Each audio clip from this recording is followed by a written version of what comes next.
তারা ছুট যেতে থাকে আমার তোমাকে।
फतेहाबाद भेज देलिए तो जब कहिए बहन सोनी राम छे बाबूजी भैया हमर सोदर निराश भए गेल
लल्टू कुमार भट्टराज जी बड़ी श्रद्धा विश्वास के साथ है एक घंटा वाके हमने 10 रुपया से भाग एक चिड़िया सूर्य भट्टराज के मम्मी बड़ी श्रद्धा विश्वास के साथ भगवान के धाम में 10 रुपया से भाग एक चिड़िया है भगवान से मिले कि भगवान ने तेरी बाबू के मम्मी मनोकामना ला के तोरा धाम में बेच के सुपा लगा के सुना हो छे तो मनोकामना के पूरा करी हो जाए हो शराब दादर के कल के दिया नगिनिया चैना या झूठे से सोरी साथ जली 500 अंदर से भेंट मुलाकात नहीं करी जो चलल मुख से शराब दे 12 बरस तक सोरी दाद में सोरी पीरा में रह गया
महाप्रभु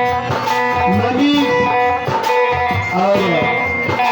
कृष्ण दोनों महाप्रभु धर्मदास जी महाप्रभु